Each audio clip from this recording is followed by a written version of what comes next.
Warning, this episode is rated M, and is intended for mature audiences only. Viewer discretion is advised. The following is part 2 of the 4th episode of the first season of Dire. This episode is entitled, The Most Selfless Form of Evil. This is the Season 1 finale of Dire. This episode was released on the 31st of January 2021.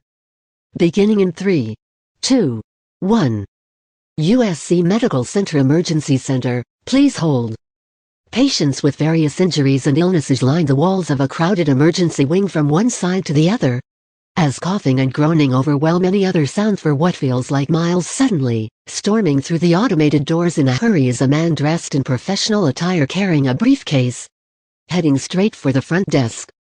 My daughter was in an accident. I was told to get here ASAP. The man pleads, with the woman stationed at the desk motioning for one of the co-workers behind her to attend to the man's predicament.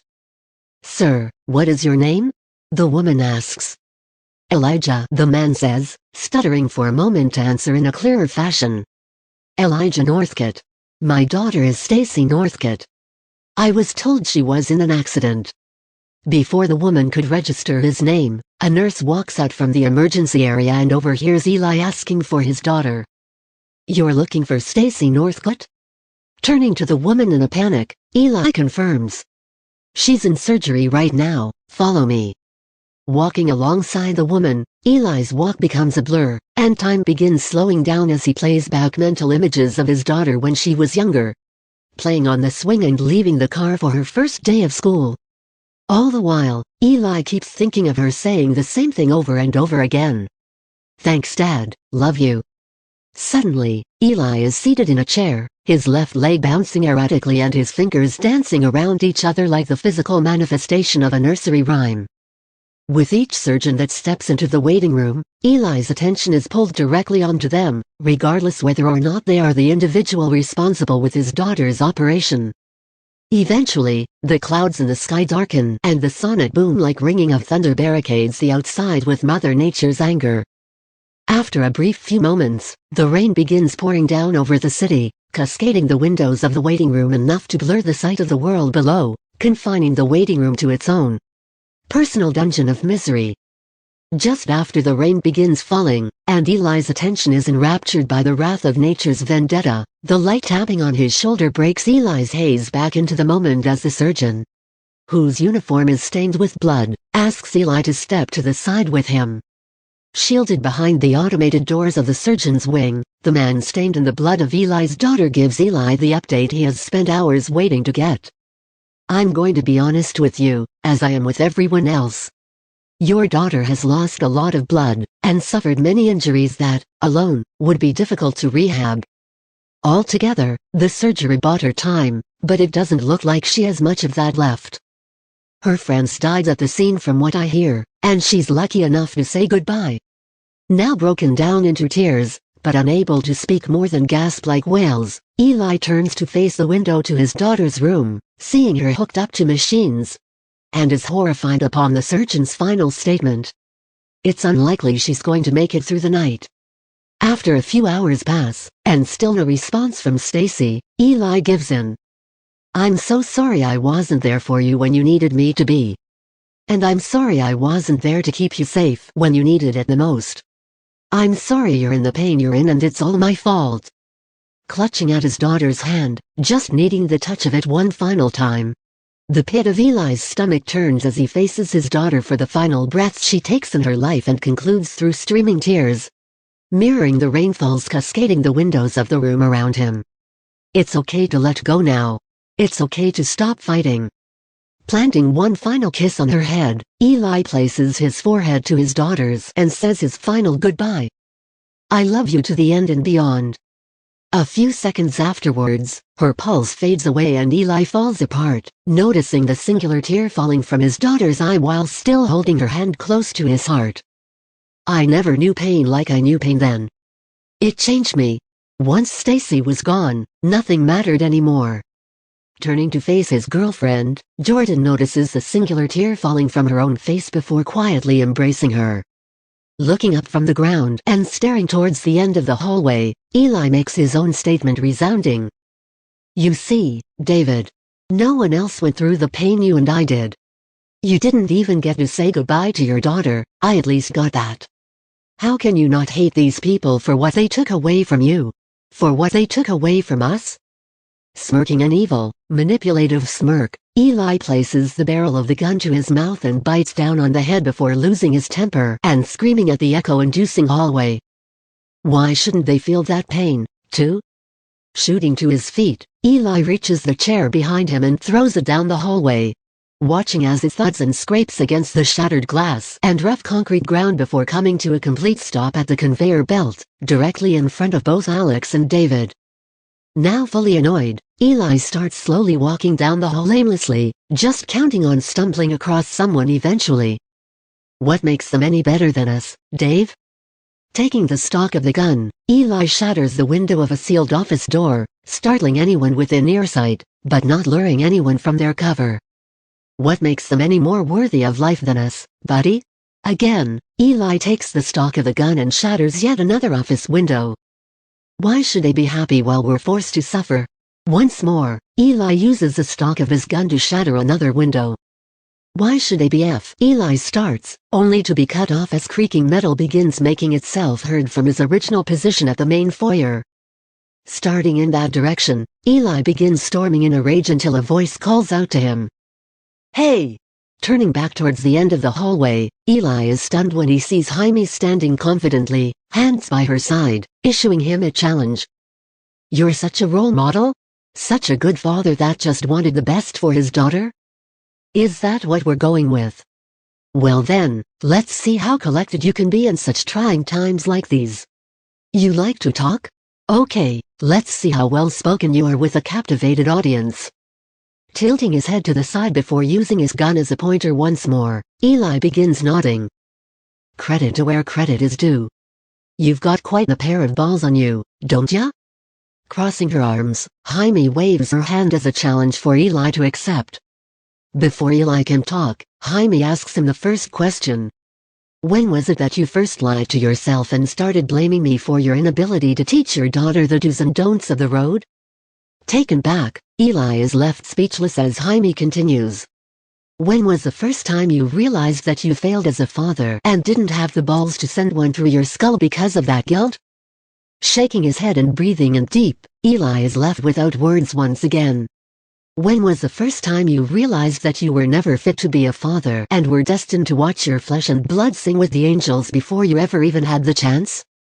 Prodding the bull, Jaime understands completely that she is within moments' reach from getting the horns in return.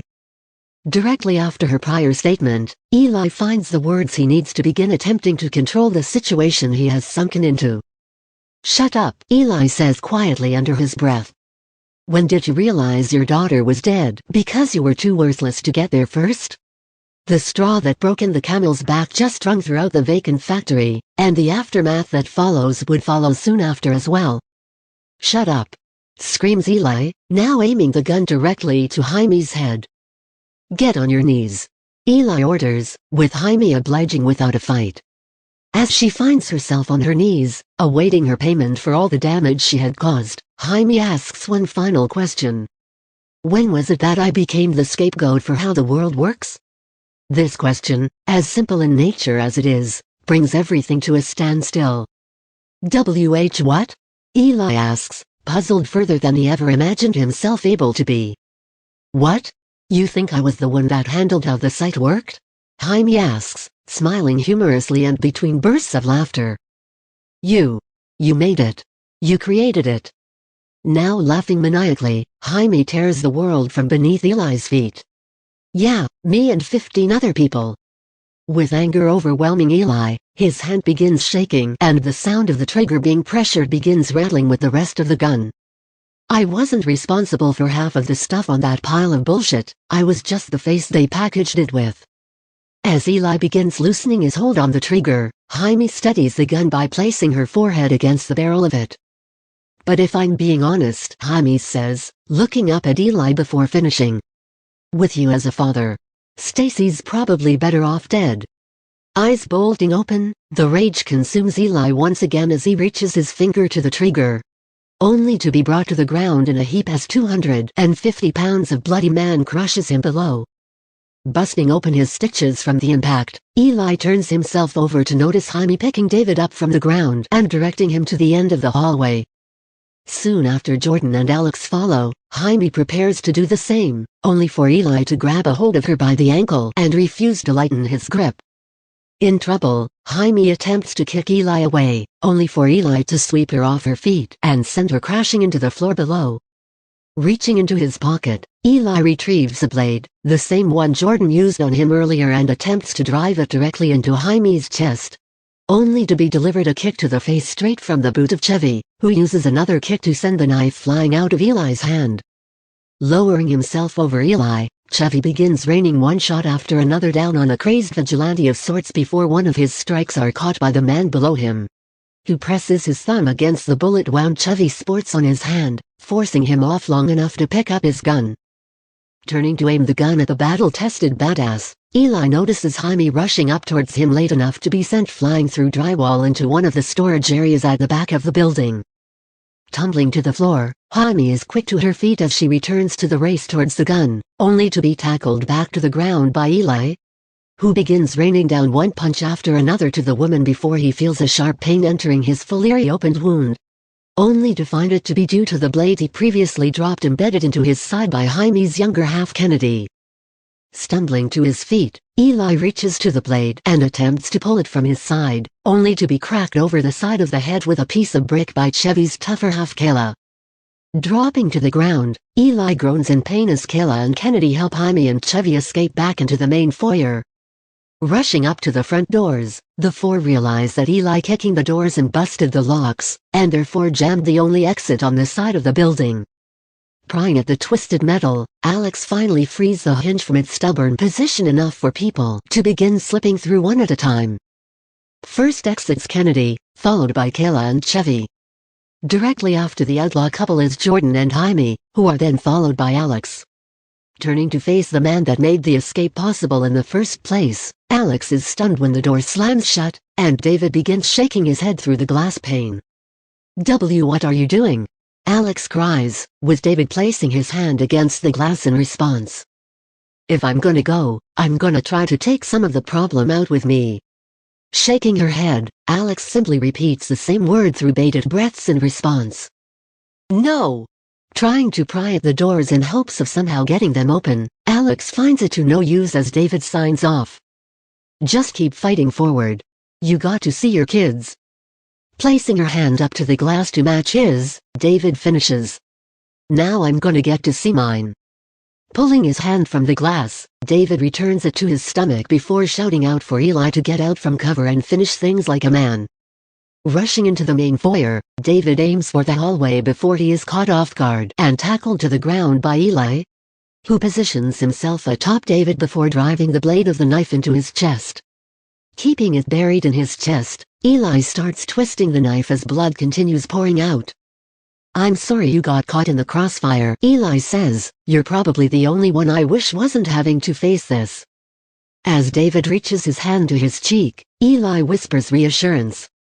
"At least you don't have to say goodbye to her when you get up there," Eli says. "You can say hello again."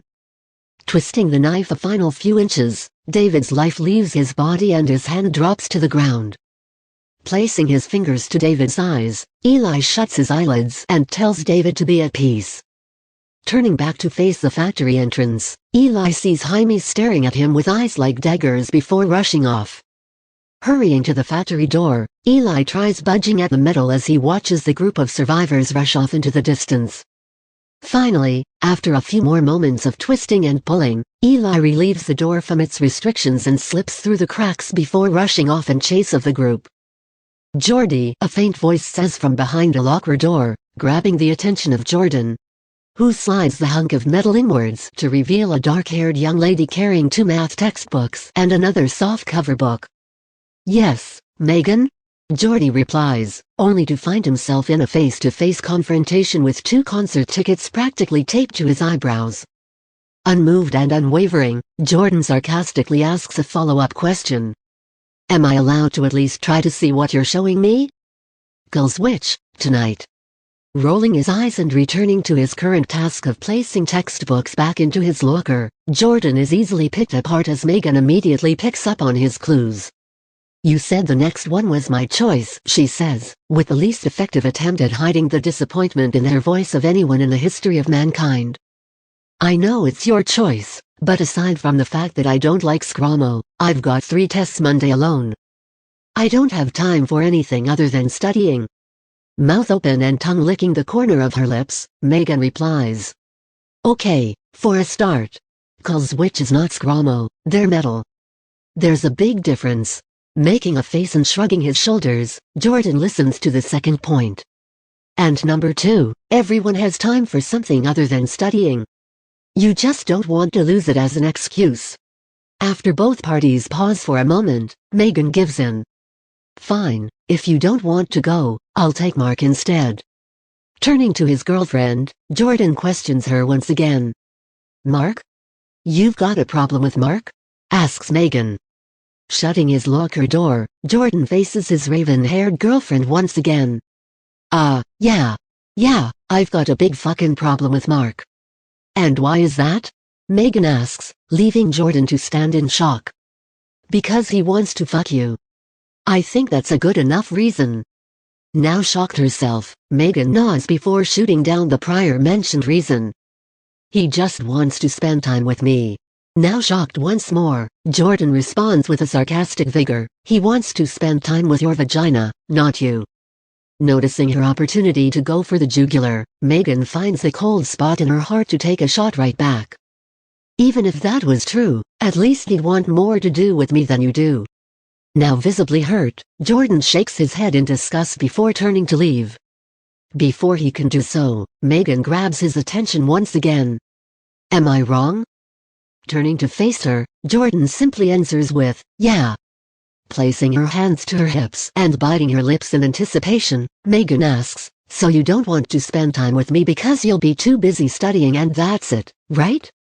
Again, Jordan answers simply, "Yeah."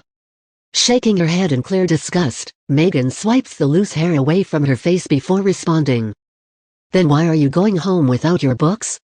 Going to respond, Jordan realizes there is no explanation, because the truth was that he just wanted to be home for the weekend alone. Speechless, Jordan closes his mouth and goes limp, knowing he screwed up. "Megan," Jordan says, only for the girl to hurry past him and brush his shoulder on her way down to the first floor on the verge of tears.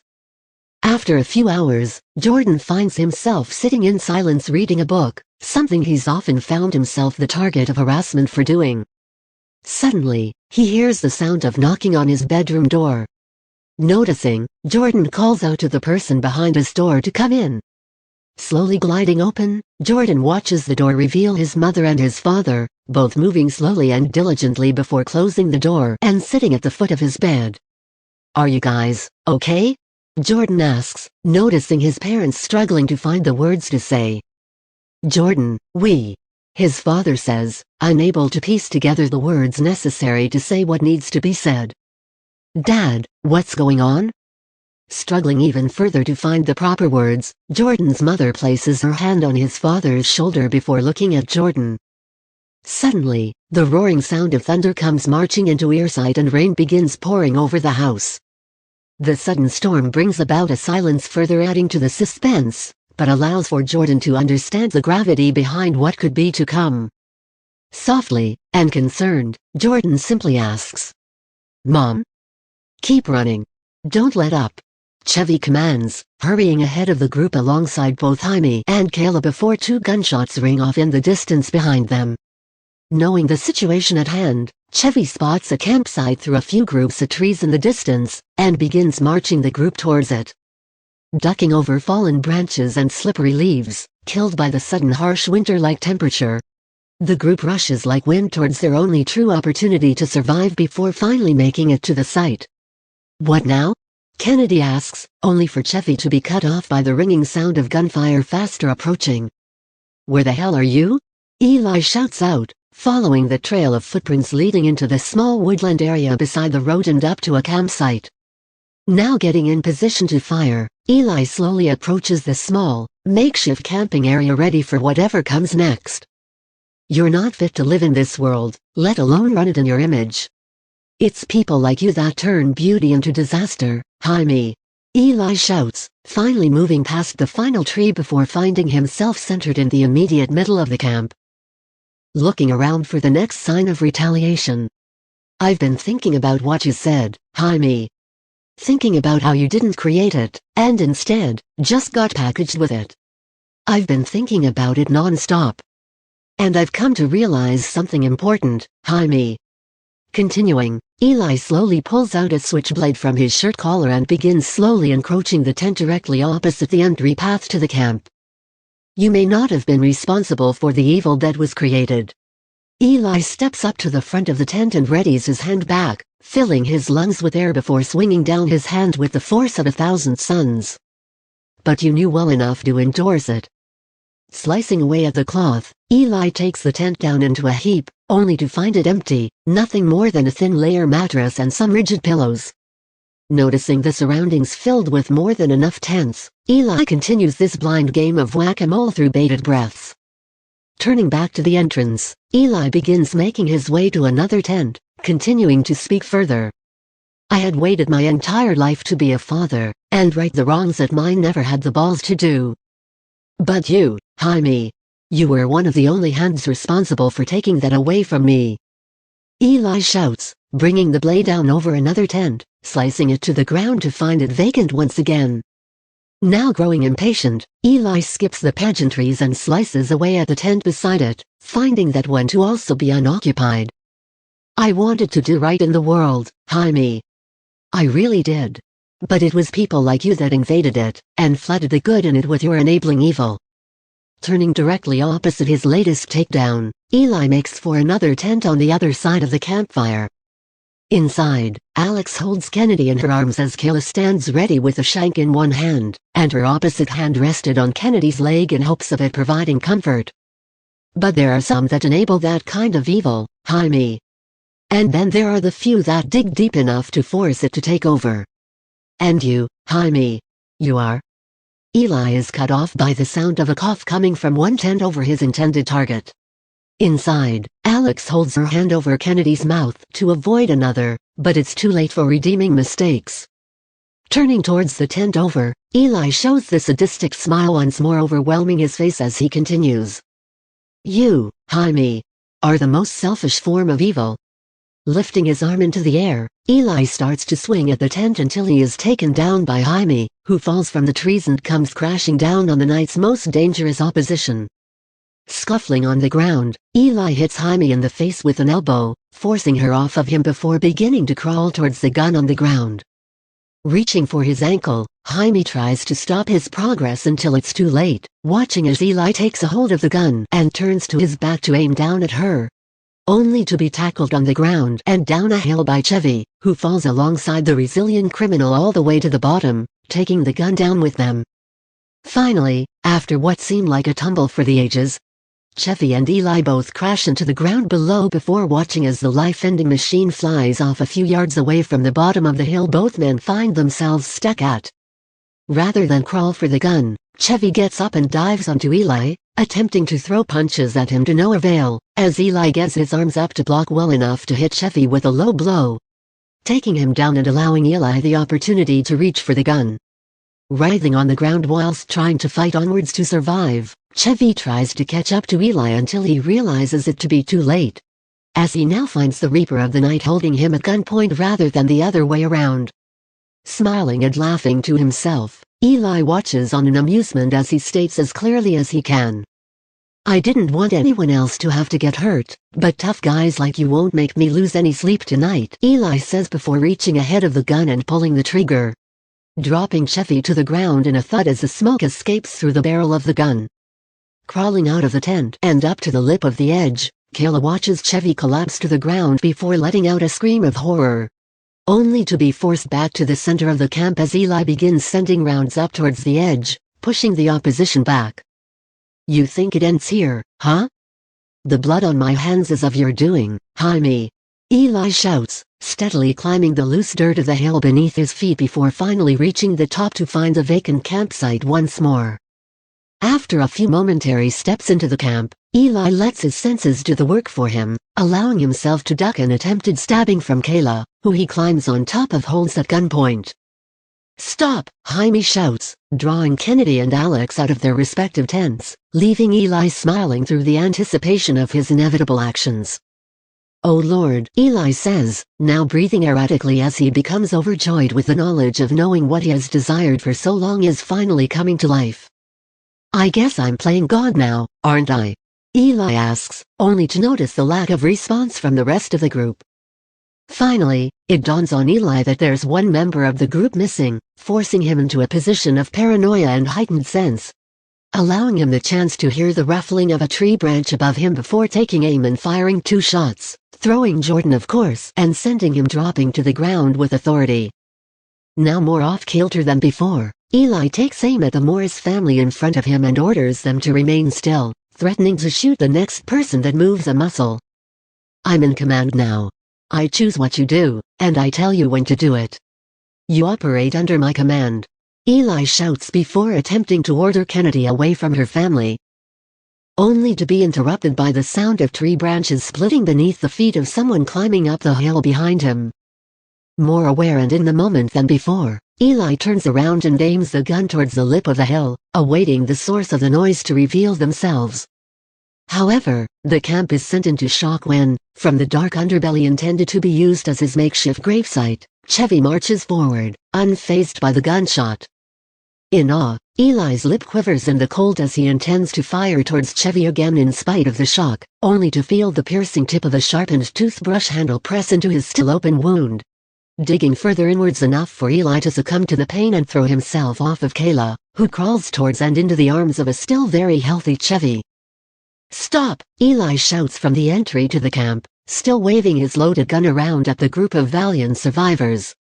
"No one move," Eli orders, only for Jaime to demand he stop.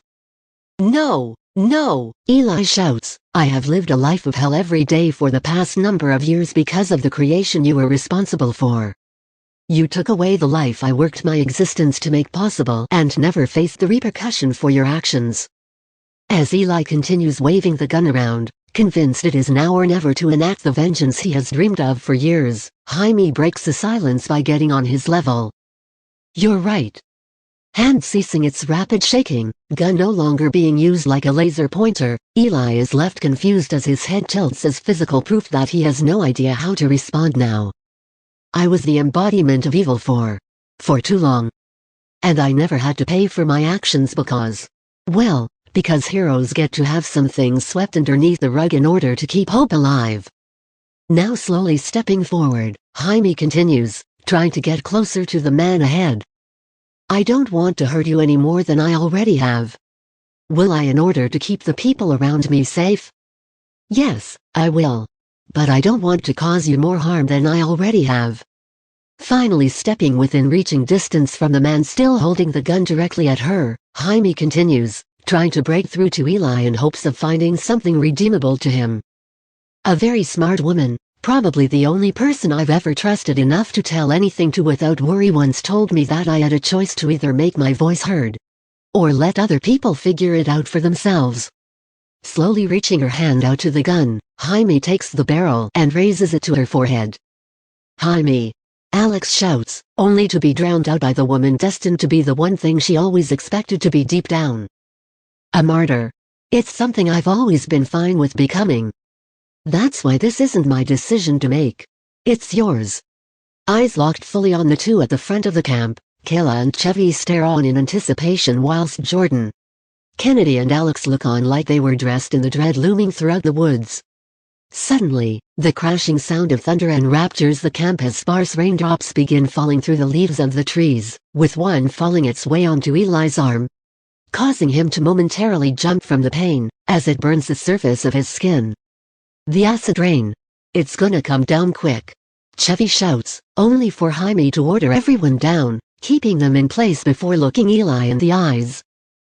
Watching as he begins tearing up, knowing the decision on the line.